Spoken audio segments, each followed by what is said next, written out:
Hello, everybody, and welcome to the show. This is Multifamily Chronicles, and I'm your host, Adrian Danila. Today with me, I have a stellar panel right here. I don't even know where to start. But before we get to the panel, I do want to say that the topic of our today's conversation is how can mentors accelerate your path to success? As a little introduction, I'm going to say that the whole idea about having this podcast was brought to me not directly, but I got inspired by my friend Tara. And then Tara has an amazing program that she started just a few weeks ago, and she's getting a lot of traction out there.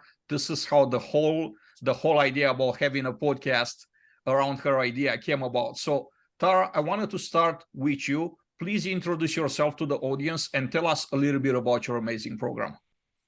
Absolutely. Well, thank you so much. It's always a pleasure hosting with you. We always have good calls. So I am Tara Samuels, and my passion project is being the founder and what I call the chief networking officer. I don't really know if that's a thing, but I made it a thing, of AMP, which stands for Apartment Management Professionals. And it's a niche networking group that I launched in 2013 for multifamily. And my day job is as a regional director for Trash Butler, where I'm talking trash all day long from 9 to 5. And like most people, I've got my start in the industry by accident. And it was simply how inspired I was by a leasing consultant giving me the tour of my first apartment. And for those of you who are from Chicago, you might know Pine Hill Apartments in Wheeling, Illinois. And I just was so fascinated with what this industry does, how you tour. And the manager saw me in his office so much that he just gave me a job. And so for the last 20 years, I've spent in this industry, 9 years on site and 11 years as a supplier. So, and as you mentioned, Adrian, the most recent project of AMP is this multifamily mentor matchmaking. And in 1 month, we are at 100 members. So I'm really excited to see where this goes. I've been waiting to do this for years. And really the only reason why I waited is because of fear, just fear of being judged and fear that no one would want to sign up. So that's me.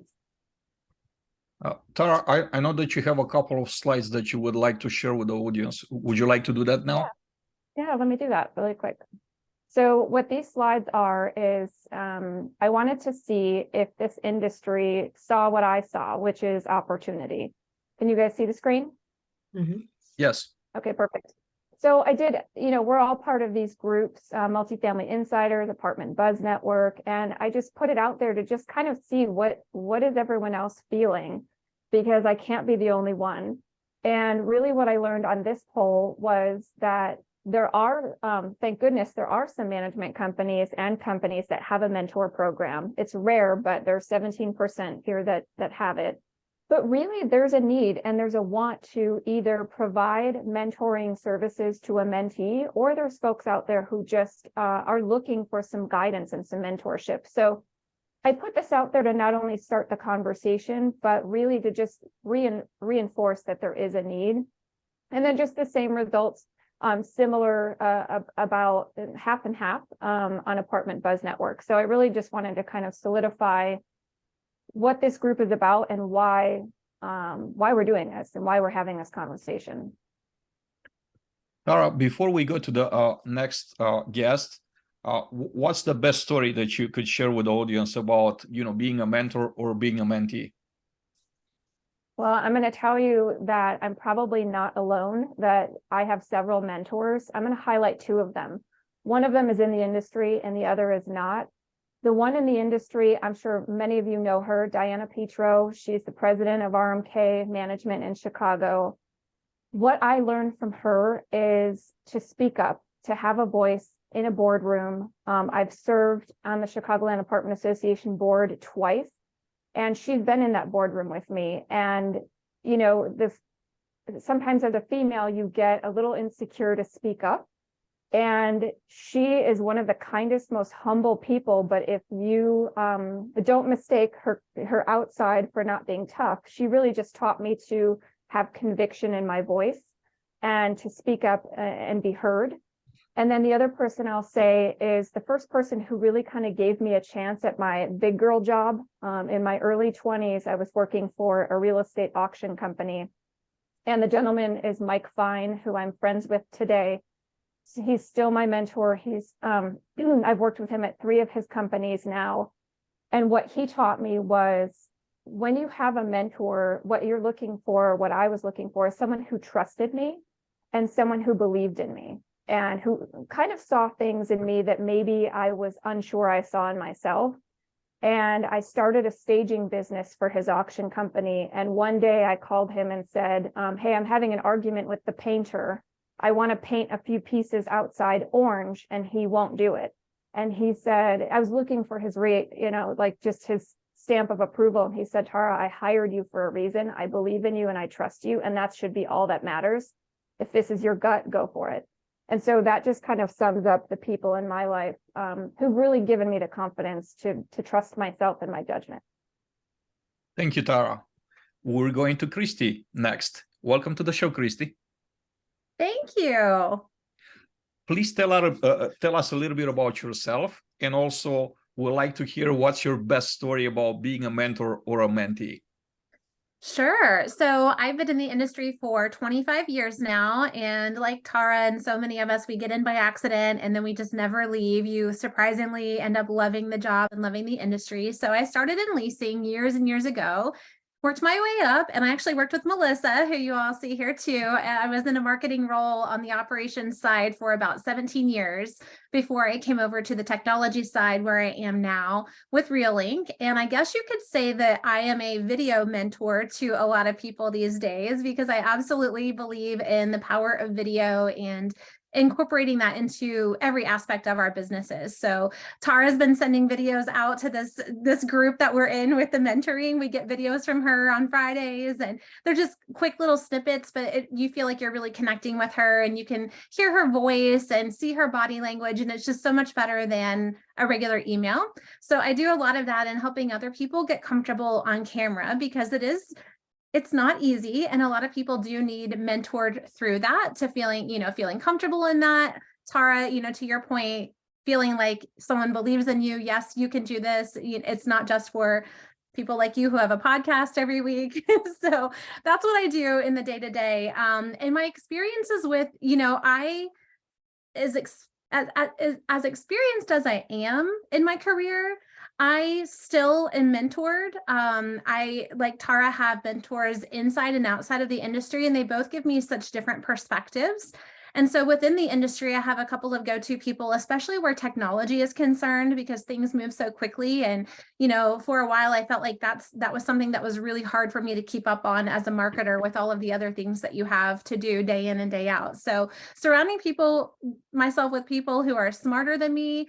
But I also love mentoring. I love sharing my knowledge. I hope that the people that I know and that I'm connected with, that they really feel that approachability, because I had a point in time where I was afraid to ask questions, or I was afraid to say that I didn't know something. And so I don't want anyone ever to feel that way. And it's really important for me that if I know something and I can help you learn it, even if it's my secret sauce, I'll give it out, because there's enough to go around, honestly. So I think we're always being, mentored. And an experience I've talked about before, I think in one of our mentorship calls, is I ran for political office a few years ago, and I actually held a city council seat here where I live for 4 years. So that was 2 terms. And that's something that I did not have a mentor for. No one showed me the way. No one recruited me to run for that. I just wanted to get involved.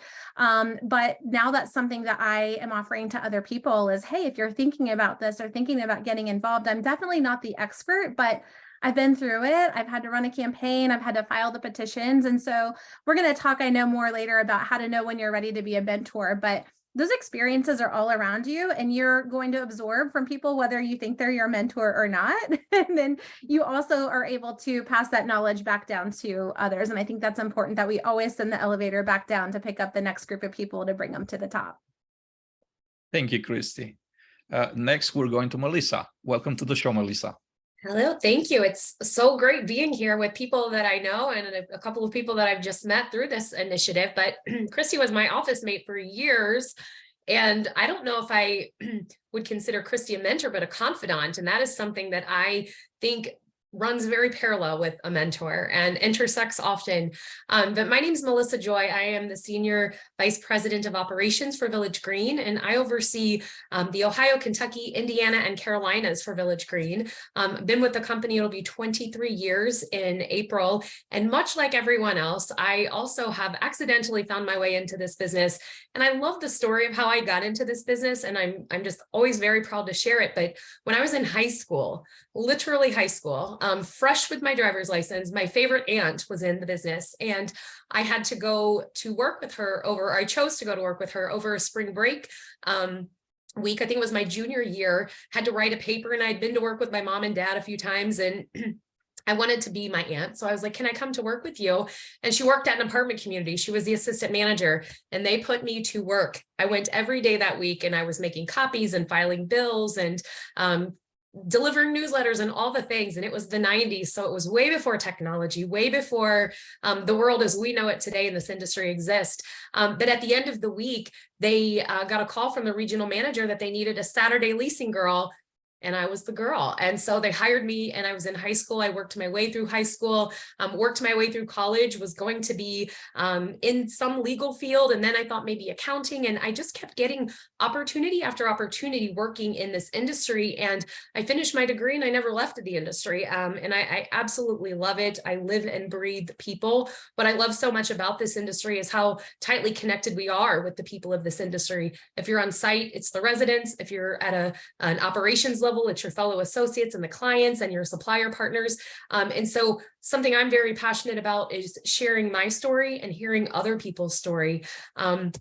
For me, listening to both Tara and Christy talk about two mentors, the same exact thing came to mind for me. There are people in this industry that are my go-tos, and I consider them mentors. I consider my boss, Diane Bataya, who's our CEO, my actual mentor. She has taught me everything I know about the industry. And I think the greatest lesson of all that I've learned from her, aside from the skill of what we do, is giving the benefit of the doubt and leading with empathy, which is something that will take you anywhere. And so she's truly my industry mentor. But the example that came to mind is someone that I probably feel is connected to right now as a mentor relationship is a gentleman who used to work for one of our clients. We were in the trenches at a very difficult project, and he and I were kind of counterparts from each other's organization or our respective organizations. And he ended up leaving the company. We still manage the site, and we live locally, and we've met for lunch every single week for 3.5 years now that he's been gone. And we talk about things that are very relevant to business. I needed some advice for a very difficult situation. I didn't feel like I could talk to anyone about it in very specific terms. And he was a real sounding board for me. And I said, very recently, I said, I think you've become my mentor, and we didn't even know it, like without even trying. And he's in a different industry, but had enough, experience in what we do to understand. And I think most of us are just trying to be understood and to have a sounding board. So I'm hopeful through this initiative and through my commitment to becoming an official mentor for the first time, labeled mentor for the first time, that I can really underscore how much that is a confidant. Having someone to just let you talk it out and to hear it. I know when I say things out loud and I can unravel all the insanity that, comes together in my brain, I usually end up figuring things out, but it's nice to be validated. It's nice to have perspective. And it really just creates a stronger bond, which is what I love so much about this business anyway. Thank you, Melissa. Evan, you're next. Welcome to the show. Thanks, Adrian, for having me. So I'm Evan Happel. I am the director of marketing for a company called Community Boss. And I got my start in the industry actually as a volunteer. I was living on site at a community in the state of Washington here, nearby Seattle. And I lived there and was able to have the great privilege of bringing the neighborhood together. So we put on events for the community. Actually, 2 smaller communities as a B- property probably. Opened my eyes up to really the way people live, the industry itself, building relationships with the leasing people in the office and also the maintenance folks and just understanding what goes into running a community. And it was just something I had no, beyond doing what I was doing in events, I had really no thought that, oh yeah, I'm going to continue on in this and eventually take over, or, I actually took over that organization. And then when it comes to mentors, I actually reached out to somebody from I guess we'll call it a sister organization, national organization, bigger, in a different state through LinkedIn. And I was like, hey, I'm running this smaller organization over here in the Northwest, and I would love to be mentored by you and, bounce ideas off of you. And I have no idea what I'm doing and I need help. And so I started talking to him, and we had some great conversations over a period of about a year. And then it ended up that through that, we actually joined forces and we became part of them. So that wasn't necessarily the way I thought it was going to go, but it was positive for all sides. And also I learned a lot in the process. So it was really great. But when it comes to like getting into apartments, it's really because of my wife, because she grew up in apartments. We got into doing that initial work in the apartments because she had a passion for giving back to where she used to live in apartments. And so that's how I got started in it. Thank you, Evan. I want to welcome all of you right here. We're having 22 attendees. So I am allowing all of you, I have activated the option for all of you that you're allowed to talk. So feel free to type in questions or comments in a Q&A box. I'm gonna monitor the best that I can, and time permitting, I like to take some of your questions for our guest today. So definitely feel free to interact with us. We'll love for you to do that. My next question is for Christy. Christy, what are some great questions to ask in your mentor-mentee meetings? Any recommendations for nurturing the dialogue and relationship? Of course. I mean, I love to talk, so I have all of the ideas here. But I think the number one thing when you're becoming a mentor is your goal really for that mentee is to unpack their goals and to remove barriers. That's typically why they're coming to a mentor or asking for a mentor. And sometimes we don't even ask for a mentor ourselves. Sometimes our supervisor recognizes that we need one. Evan, I love that you reached out and you said, hey, I need help. I don't know what I don't know, but not everyone realizes that. And so it takes a little bit sometimes of being in your career to have that self-awareness, but I think that's our number one goal. So as you go into those conversations with your mentee, there are a lot of things that you can ask, but it's just like an interview. I always want the questions to be open-ended so they're encouraged to tell you more, not questions that just could have a yes or no answer. And so you have to get to know the person, obviously, especially if it's someone that you don't know, like with Tara's group and what she's come up with. A lot of these are new introductions. They're not people who are already typically connected. So you always need some icebreakers, but I love to ask, what is your at-bat song? So what's your walk-up music? When you're going to get up to the plate to take a bat, I want to know, what gets you pumped up, or what's your theme song there? That always tells a lot about a person. And then what inspired them to seek a mentor? Because if they did not set it up themselves, there could be a little apprehension there, or, a little defensiveness, and that helps you keep that at bay if you know that. If they sought out the mentor themselves, just, what was the tipping point for them that said, hey, I need some help here? Evan just described what that was for him, but for everyone that looks a little different. So I, as a mentor, I love having that background about them and then learning more about what inspires them. I think that whenever we're meeting with a mentor, that we should have an agenda that we work from, so that you have this framework in every call or every person meeting that you have with them. So aside from getting to know you, you want to know, what are their goals and what are they specifically looking to learn? So something I love too is, where are your gaps? Where are you thinking that your weaknesses are, and how is that affecting your current work? Is it making you, for me, when I have a weakness, I work slower. It takes me more time to dig into things, or I've got to go and research. I can't just roll with it. So finding out where those weaknesses are and how it's currently impacting their role. what obstacles are keeping them from achieving their goals. Sometimes they can be really great in their role, but maybe there's another obstacle. Maybe they're having difficulties with their boss. Maybe, there's something else there other than their skill set that you're going to have to mentor them through. So that helps set the stage for that too. And I also love to bring fear to the surface. So also to Tara's point, this is how I felt when I first ran for public office. It is very scary. It is scary to be on a LinkedIn Live today. Let me tell you, it is intimidating. And so I love to surface those fears because that's also what you need to help them work through. And if we're not talking about what we're afraid of, we're not going to make as much progress. So just a couple of examples for you. Christy, I do have a quick follow-up question for you. Do you think that it's important to spend a significant amount of time working on your weaknesses, or would you outsource your weaknesses and focus on your strengths because that's where more ROI is there?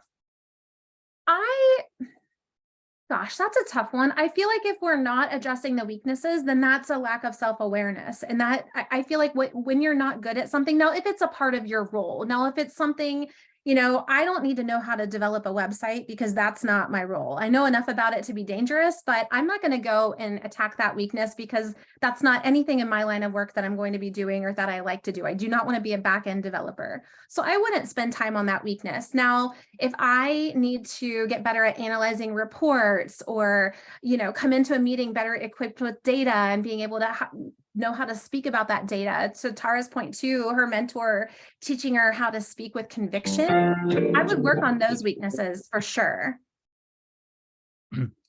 Thank you. Next, Tara. Tara, what are some signs that you need a mentor? What are some signs that tell you that, hey, I need a mentor?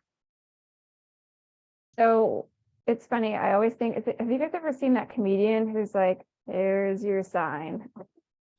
I feel like it's like not always so in your face. But there's a few different things. And Adrian, I'm going to pick on you for this one because this is probably the most popular one. You just went and got a new job.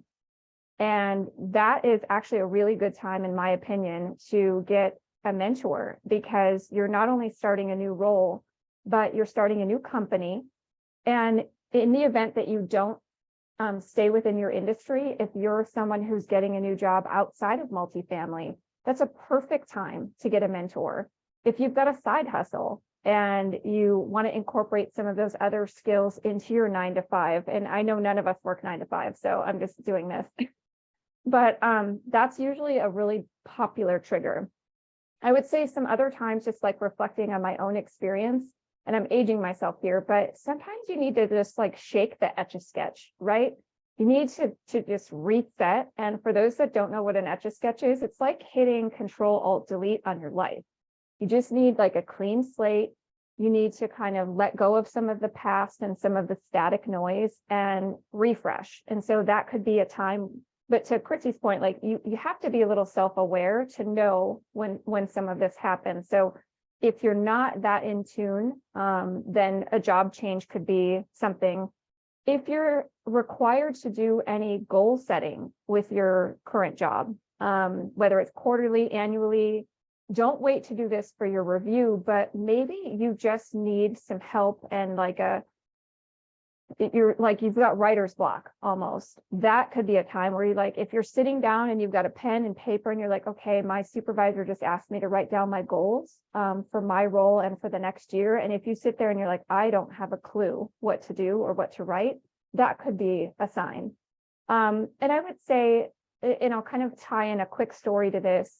When you want to understand someone else's point of view and put on their shoes, kind of as an example, I was a property manager for a long time, and I think it's so smart within your industry, no matter what you do, to learn what other people in your company are doing. That can really help enhance your skills. And I wanted to know what it was like to be a maintenance supervisor. And because I think that helped gain trust and respect, which are two really key components in mentoring. And so I just said, hey, Dan, once a month, I want to kind of follow you around the community and do what you do. So that could be a sign of, you know, hey, I wonder what Evan's doing, or I wonder what Christy's doing, or Melissa. Like, if you work with these folks and you want to know what it's like to be in their shoes, speak up and ask, and maybe you can virtually tag along or just kind of be a part of what they're doing and walk in their shoes. And I posted something this weekend about connection and isolation, but the last thing I'll just suggest, Adrian, just from my point of view, is if you're feeling isolated, and we're all hardwired to need connection. I am addicted to connection, which is why I have this group. So if you're feeling like you're stuck and you don't have a lot of personal or professional connections, that could be a sign. And just realize that this group right here, this platform, it's a safe space. We are all uplifting people. We're here to move people up, not down. And so please don't ever be afraid to ask. And I know that's, you know, I got in my own way, which is why it took me so long to start the group, but hopefully those are some helpful tips. Definitely. And I wanted to say that seems like I always seek out mentors. And it's not, I'm not thinking in terms of I need a mentor, but I always reach out to people because I love connecting. And I also love learning from everybody. I'm a long-term student, a student of life. So it couldn't be a better time now that, you know, I start a new job to actually get more mentoring for me. So you're absolutely right. Next question is for Melissa. What are the responsibilities of a good mentor? What are some responsibilities you could think of, Melissa? One thing I feel very strongly about if you're going to commit to being a mentor is to making sure you're available. And I think it's important to make sure that there is a clear intention set with whoever you're going to be mentoring, if it's going to be a formal kind of arrangement. And I think throughout my career, as I look back on what kind of mentors I've had, I think there are people that I just go to because I know and respect and trust them. But I feel like what we're talking about doing is being more intentional, connecting people who have a need that don't have a network. And so if you're going to commit to being that person that someone can depend on, then I think being very dependable and intentional about it is paramount. So I think that taking it seriously and kind of just setting some, you know, metrics, we're all measuring everything. There's analytics for everything. And in a mentor relationship, I don't think it's going to be quite as sophisticated of a metric system, but there should be some intentional touch points, whether it's an agreed upon frequency of times that you will talk, and maybe some project or book to share or article to read, just to kind of tie it all together. I think creating, again, that intent is going to make it more productive, and it's going to create the natural connection. I know in my life, and I think we all experienced this over the pandemic, you know, we all proved to ourselves and to the world that we can function doing things just like this, coming together just like this.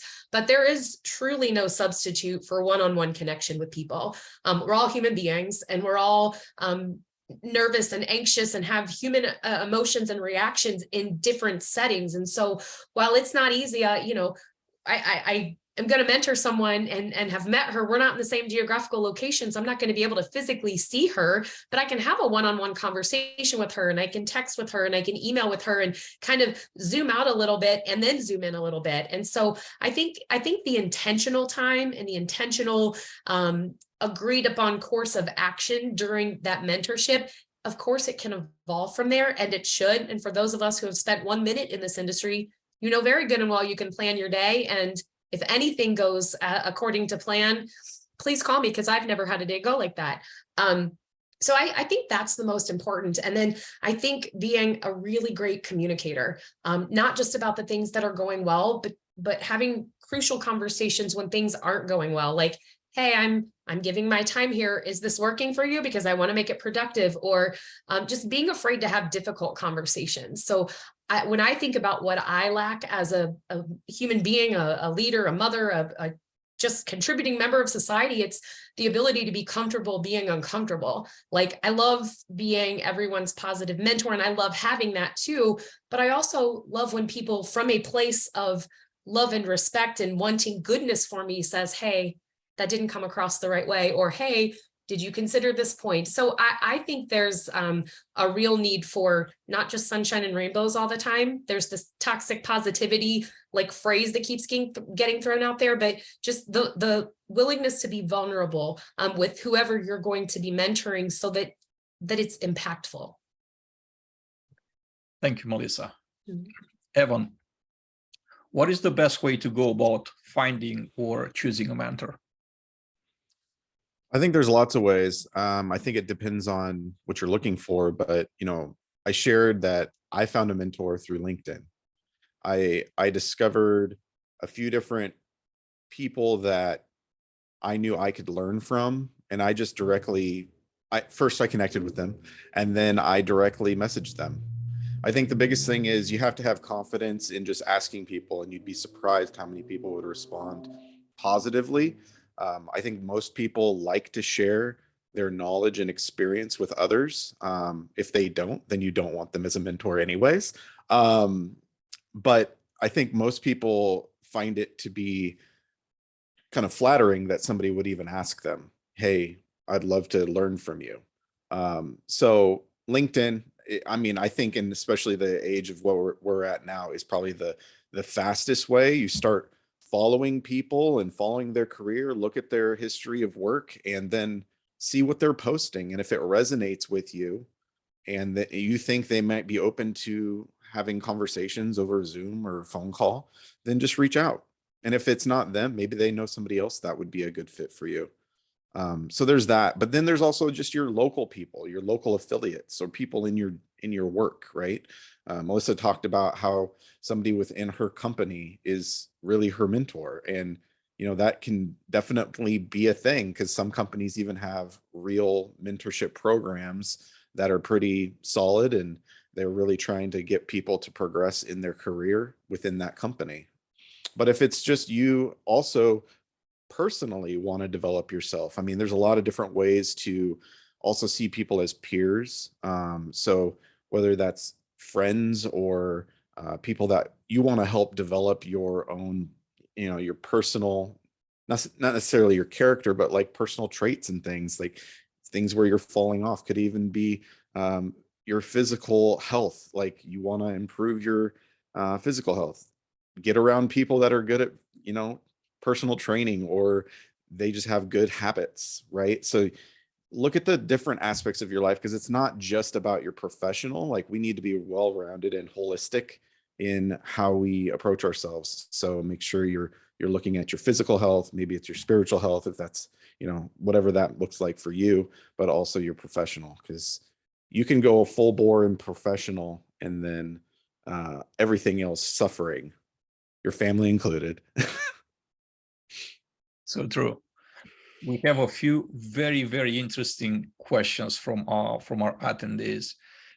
Tiffany Lopez, would you like to ask your question live?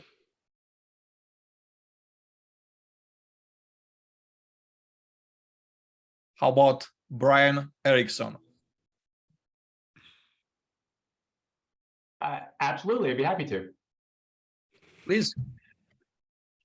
So my first question is, how would you encourage people who are introverts and not natural connectors to make the leap and to enter into this world of mentor-mentee relationships, when they probably just as soon, sort of stay in their own little world and not reach out and sort of make themselves vulnerable like that? Tara, do you want to take this one? Oh, Evan, go ahead. I'm an introvert, so I can handle it. I don't think Tara's an introvert. Tara's an introvert.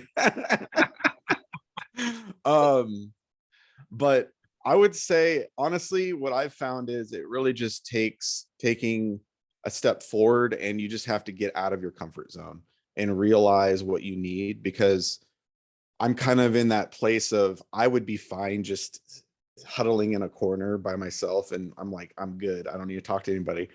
But I think if you realize you need some kind of help when it comes to your professional development or personal development, you just have to take a step forward. But, it doesn't need to be in a group setting. It can be one-on-one. And it really just is basically trusting that people are kinder than maybe we think, right? So reaching out to somebody and start having a conversation. I find I personally thrive the most in a one-to-one conversation as an introvert. Like group settings and things like that are pretty exhausting. So if nothing else, that is a way forward, is just, you know, taking that step, asking somebody, really finding the right person, so that maybe you're not exhausting yourself asking so many people. But yeah, it's, I know it can be something kind of scary to ask people, or tiring sounding, but I think that the fruits of what you get out of talking to other people and getting mentorship outweigh kind of the exhaustion, or the idea of exhaustion. Can I add on that, Adrian? Sure, of course. I would just say, Evan, this is perfect. Like, and Adrian, when you and I first got to know one another, you were vulnerable enough to share that you started a podcast because you were kind of intimidated about having your language barrier. And so you did something about it. And it was really just kind of recognizing something within yourself. Like Evan knows that he's an introvert. He understands the setting that he thrives in. This is the type of space, and this is exactly why this program was created, is because it is not easy to reach out and ask somebody. That is an intimidating thing, because I think many of us fear rejection. And what if you pick the wrong person? I would just add that if you are, first of all, Brian, for asking that question, I think is being vulnerable, and really just it shows that there's probably more people out there that feel how you feel. But even just typing in the chat, like raising your hand right now quietly that you want somebody, that's what this whole process is about, is not forcing you into a relationship, but making sure that we find similar people, or people that could push you out of your comfort zone. And just learning the hard way, if somebody doesn't respond to you, don't make an assumption that, because this is what I did for years, is I assumed that if they didn't respond to me, they didn't like me. And maybe that was true, but I got in my own head and really just formulated all of these different negative theories. So try not to read into it too much, but LinkedIn has an amazing tool with voice messages. And so if you don't want to send, if you want them to hear your personality, I use that and video. Christy and I use video constantly, but try some different tools and push yourself out of your comfort zone. Thank you, Tara. So the next one is from Tiffany. And this is basically some practical advice, I think, from, the panelists as mentors. My company is starting the groundwork in forming a success squad. What are some initial crucial focal points to consider? Are there any good resources you can refer, such as a checklist available for reference? Melissa? I'll take this one. It kind of lines up with one of the questions that I was anticipating today, which is what qualities are maybe lacking in today's leaders, and where there is an opportunity, there is a need to fill that void. And so I think, first of all, I love the term success squad. I don't know if you've trademarked that, but that will go like wildfire. That's fantastic. I think that the focal points that come to mind, because of what I perceive there to be qualities lacking, that kind of sounds negative, but I just think the opportunity exists out there. When I think about leaders today and the generational gap that exists, a lot of it is driven by this concept of instant gratification. I am so grateful that I grew up on site, having had the opportunity. I mean, I never worked on site when there were manual general ledgers and things like that, but I worked on site when it was very unsophisticated software and there was no such thing. I mean, we got AOL, and I still have the AOL account from, I don't know, the first or second year that I was on property. And so we just had the ability to start communicating with people. And in this age of instant gratification, I think one of the qualities that deserves to be built upon is patience. And in that vein, empathy. I'm sure all of you are on LinkedIn. That's probably why you're watching today.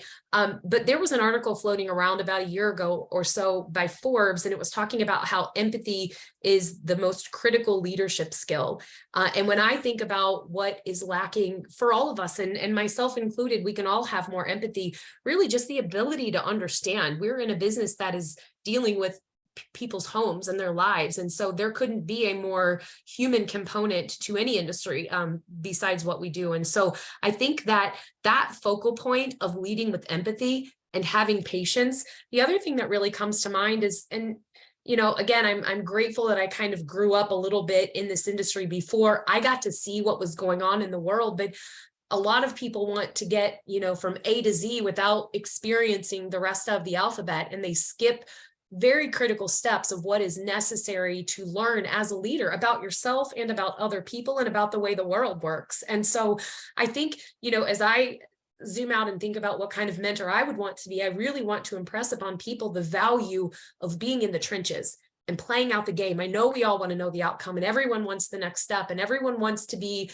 you know, social media worthy and be someone, and everyone's working hard to establish their own career, but experiencing the journey along the way is very, very critical. And for there to be an outcome that is worthwhile with a career that has depth, you've just got to kind of live in it, and you can't go too fast. So those are the two things that come to mind for me: empathy and patience. Thank you, Melissa. Can I jump in there too?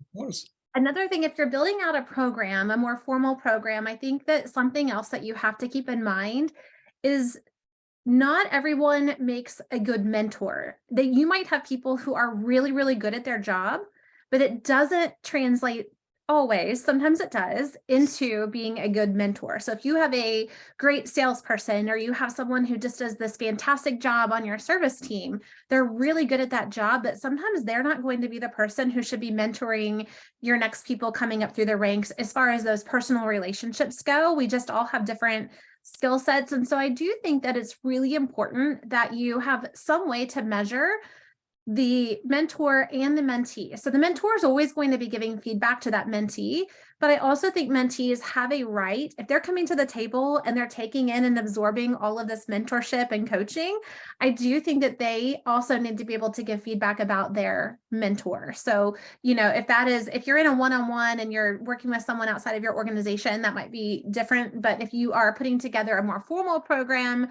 for your organization, within your organization, I do think that you need to evaluate your mentors on some type of a regular cadence as well. Thank you, Christy. I wanted to stay with you and ask you another question. Could you speak on the difference between mentoring, coaching, and sponsoring? Sure. So they all are very similar in that they all are really helping you progress. That's the idea. These people want you to do well. They want you to go far. They want what's best for you. But to sum it up, a coach talks at you.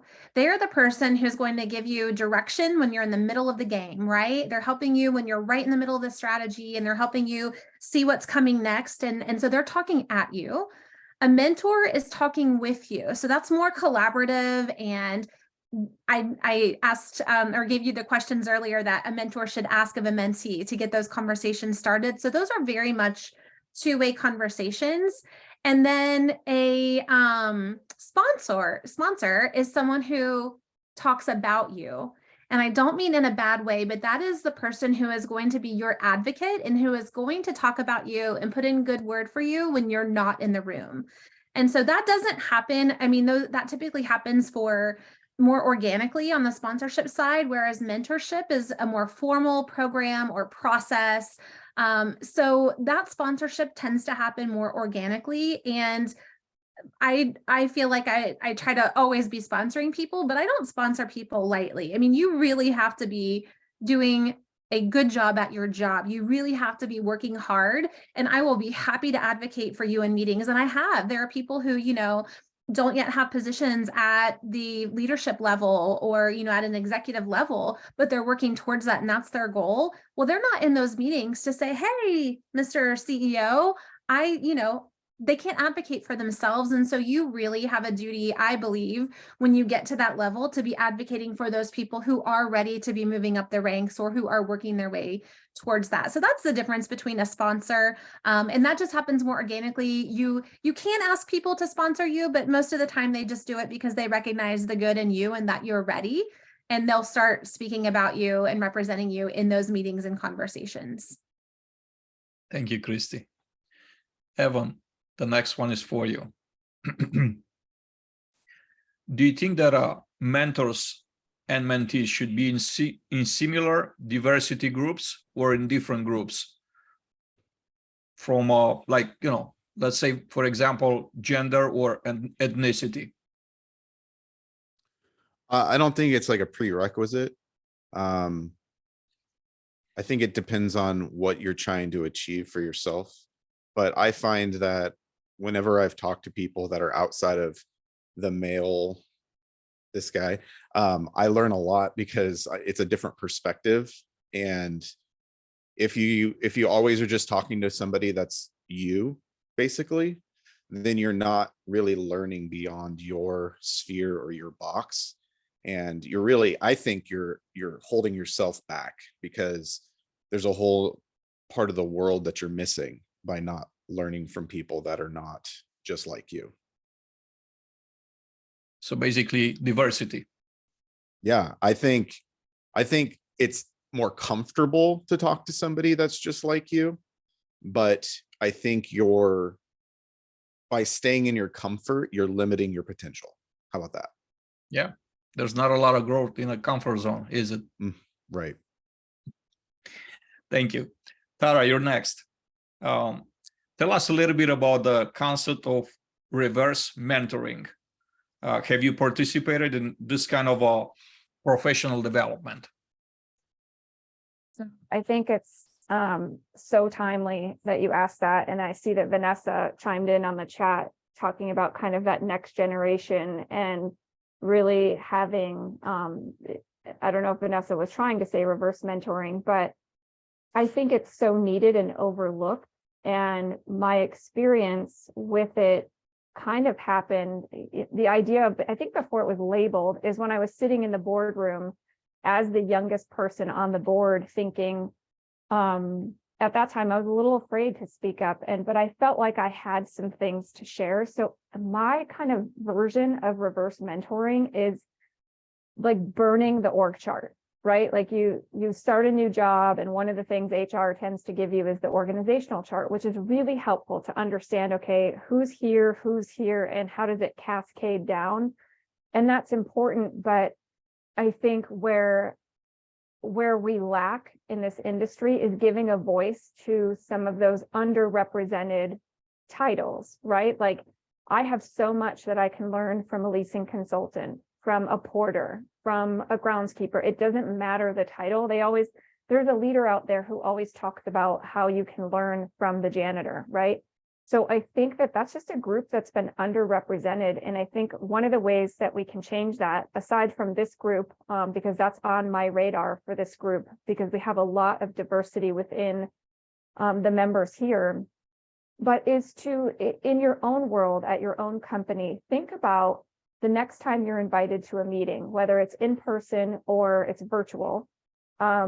Think about some of the folks that you wouldn't normally have around the boardroom table and invite them. And first of all, if I was that person, I would feel elated to not only be invited, but be recognized. Like, wow, they see something in me that maybe I can contribute to push a conversation along or push an idea through. So I think that it's something that just, you know, if we take ourselves out of our own comfort zone, whatever leadership title you might have in your own company, and look to the more youthful next generation, start inviting them in a slow process to hear their ideas and include them, because I think it's just one of those things where mentorship was kind of archaic. It's been kind of stuck, I think, where it always seems to be, well, I have to go find someone that's more experienced than me. I can't possibly have anything to share to a CEO. So I think that that's old school. And that's what this kind of group is about, is to refresh it, resuscitate the idea of mentorship. So Vanessa, I don't know if that's along your question, but I think that's kind of the idea of reverse mentoring, in my opinion, is really kind of burning the org chart and starting different. Maybe start at the bottom and work your way up. Thank you, Tara. Next one is for Melissa. Melissa, how do you balance the reality that seasons of life might dictate the amount of time and capacity you have to give back as a mentor? Yeah, I think that is such an important question because, again, we all know there are so many things that can come up on any given day, and our day jobs are obviously primary focus. And so whether it's something that's coming up at work that's really, really time consuming and needing your focus, or what I think about when I hear a question like that is, what happens when something's going on in your life that takes priority? I had an extremely difficult morning with my son. I have an 11-year-old this morning, and I had to go into a board meeting, and he's calling me and he's texting me and he's having a really rough morning and he needed me. And I had to step away and I had to say, guys, I need your grace today because this is most important to me. So I feel like the honesty factor and being vulnerable with people is absolutely critical. Again, I always go back to the North Star, which is why we do what we do. And we are in the business of providing homes for people. It's the foundation of their life. And if you just keep in mind that everyone's human, it's so important. One thing that I do to make sure I can always show up for the people who depend on me is I have an arsenal of information. And it started because several years ago, Village Green, we rewrote our mission statement. And our mission statement is to provide authentic experiences for people that lead to stories people want to share in the moment.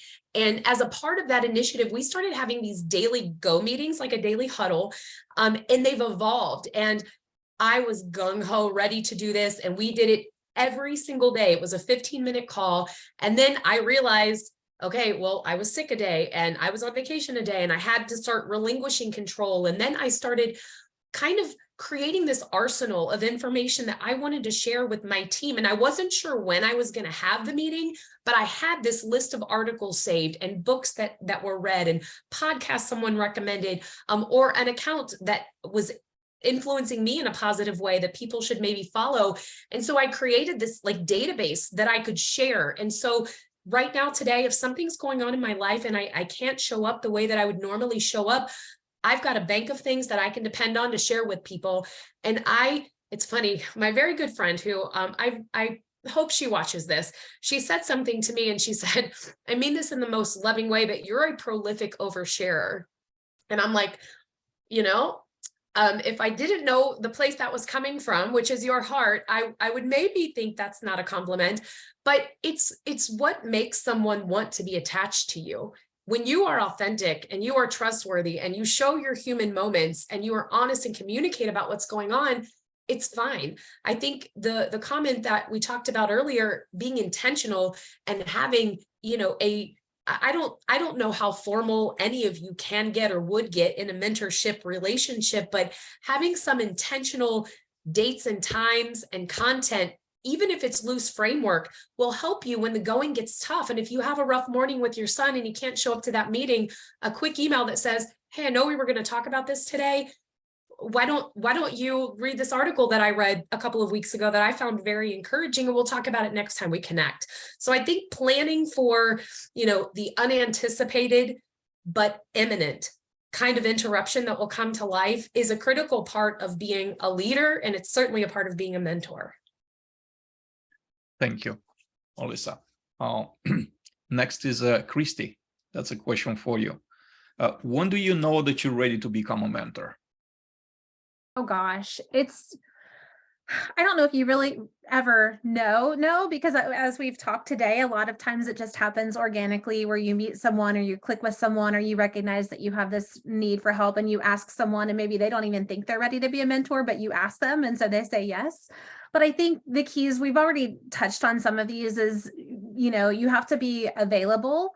And that's not just time-wise, but you have to be willing to be vulnerable and to be willing to share. So much of mentoring is sharing your own personal successes and struggles. I talk a lot publicly about how I lost that first bid for public office, and losing, guys, like I hate to lose. I'm very competitive, but to lose in front of your whole city is really embarrassing. Like it just, you feel so defeated. So taking all of those experiences where you have lost, it's not all about your wins. They're probably coming to you because you've had a lot of wins and you have experienced success, but they need to see that someone else is feeling or experiencing the same thing that they're going through right now. So you have to be willing to be a bit of that open book, like Melissa is, just willing to share that with them. And anytime, it does not matter. You do not have to have a VP title to be a mentor. So back to reverse mentoring too. If you have knowledge to share, you can mentor someone. There are leasing people out there who they know all of these shortcuts to, they're really great at social. I say kids, they're really not, I know, but like they could be my kids.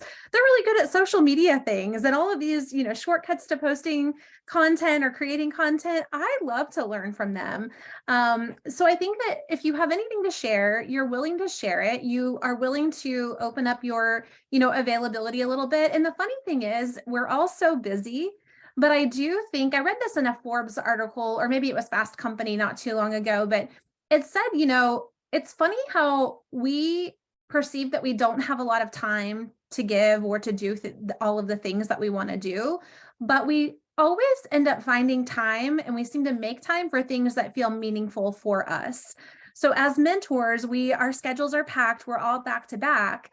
But yet when we're contributing and feeling like we're doing something meaningful for someone else and we're feeling fulfilled from that, we open up our book of business then and we're more open. So I think that's all there is to it, is you've got some piece of knowledge that you can share. It doesn't matter if you are, just starting your career or not. It's why the last few years I've actually had people who are in their 20s join me for sessions at NAA that I'm speaking on, because yes, I love our industry veterans and I am one of them, but I don't know all of the things. And there are people who are new and they have a completely different viewpoint and they completely different experience than what I had, when I was in leasing all those years ago. And so I love to have those perspectives shared. And I think that when you bring those together is when you have the best experience. So. Thank you. Evan, you're next. How does mentorship benefit your work and your personal life? Well, I think it's kind of been said across this whole thing, but mentorship is like a shortcut to the next level of life, right? If you have a mentor, hopefully it's with somebody that's lived the thing that you want to do. So you can maybe learn from their mistakes if they're being truly authentic and sharing how they got to where they are. They didn't get to where they are without making mistakes. And so if they can share the mistakes they made with you so you can prevent making the same ones, you are saving yourself a lot of time and a lot of heartache and a lot of things, right? Because mistakes obviously get in the way of getting to where we want to go. And so if we can learn from those people, I think that's the biggest thing we can learn from mentors, is the things to avoid. And that's what I've been trying to teach you in our Slack channel. Yeah, exactly. So Christy, I'm starting to talk to Christy. We haven't known each other very long, but we've interacted on LinkedIn, and we're on a Slack channel together and sharing, tips and tricks when it comes to different parts of the industry and trade shows and this and that. Trade shows isn't a strength of mine because we haven't done very many. And I jumped into it in the midst of COVID when they weren't even a thing. So, Christy's been awesome at sharing all the things that she's learned. And when you can learn from people that have already done it, you can avoid, wasting time and money, frankly. I don't want anyone else to have to go through it like I did from the ground up. So if I can give you shortcuts, I'm all about that. Exactly. We have a great question from John. How do you know when it's not working? From either side, mentor or mentee? Who wants to answer? I think you just know. I was going to say the gut intuition, right, Evan? Like you kind just of know. That's Short but very on point answer. Yeah. Everybody, this was a great, phenomenal conversation. I would love to keep going. I know that everybody has, different things going on throughout the day. I like to give you the opportunity, give the panelists the opportunity to, have some closing thoughts. So I'm going to start with you, Christy. Oh, I would say gosh, I'm kind of addicted to doing hard things. So I go back to fear, and I would say if there's something you don't know, you might be really, really great at your job, but there's probably one thing that you're struggling with or you don't know how to do and you haven't spoken up about it. Go and ask someone, could you show me how to do this? Or can you help me with this? So you've got to get over that fear, because once you do, life becomes so much better. And you'll be amazed at when you walk into your next meeting or when you're at your next trade show or event, how much better things go for you. It just opens so many doors. If you see someone who needs mentored and they're afraid to speak up, say, hey, I'm willing to help you. I know a little bit about this. Do you want me to teach you about events, Evan? Do you want me to share my secrets? So I would say just get over that fear either way, mentor or mentee, because I've really never had it go sideways. I've been lucky maybe, but I think there's always something to be taken from it. Thank you. Melissa, any closing thoughts? Yeah, as I've listened to everyone talk, I've learned a lot, and something came to mind. Anyone who has ever been in a meeting with me that I am leading knows how much I love football. And I try to use a football analogy in every single thing that I do. It's like a running joke. And when I think about, it's probably not exclusive to our industry, but just the way the world works in general, there's this upside down hierarchy of where people place importance. And we call our sales team the front line and our service teams the front line, but they are at the end of the org chart often, and there's this mentality that title equals importance and success and all of those things. And the way I see it and how I tie this to football is that every single person has a position, and you have to play that position to its highest and best, your highest and best ability and its highest and best function for the team to be successful. So whether you're the quarterback and your name's always, on the mouths of the analyst and you're the one catching the ball and scoring, or you're the coach and you get all the glory, or you're the equipment manager or the trainer or the person that's making sure the field is in order, regardless of what your position is, you're valuable to the team's overall success. And we cease to be a team when the position isn't played to its highest and best. And so what I love so much about this conversation and about the opportunity to be a mentor, be a mentee, have some reverse mentorship, or just connect with people is that when we can learn and appreciate someone else's position on a team or in the world, like, we're going to be stronger and wiser and better equipped for whatever comes at us next. Thank you, Melissa. Evan, any closing thoughts? I'll just say you got to step out of your comfort zone and take what may feel like a risk. Start talking to people, start within your immediate sphere. There's a lot of people that are just in your company or people you've gotten to know that they would probably be a great starting point for a mentor. So, but it all comes down to, you have to be a place of self-awareness of your needs and also ability to be authentic and vulnerable with people, because they can't help you if you don't know where you need help. Thank you, Evan. Tara, any closing thoughts?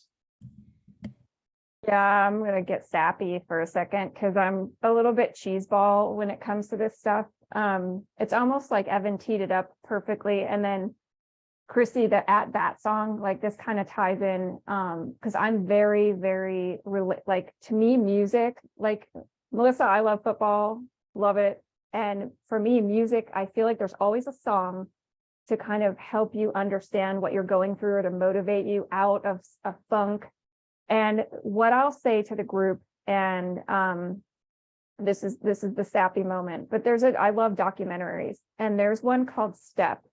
And it is about an inner city school in Baltimore. It's a high school team. I don't remember if it's girls and guys, but anyway, it's a group that's really just trying to get noticed, be seen. And there's a theme song from that documentary called Jump. And it's kind of like what you were saying, Evan, like the step out of your comfort zone. If you look up the lyrics to the song Jump from that movie, it's by Cynthia Erivo. I'm totally botching her last name. But if you read that, that's exactly why I did this group. And I sit here and I think to myself, if I waited even longer or continued to be scared and never made the jump to start this group, none of us would be sitting here on this call.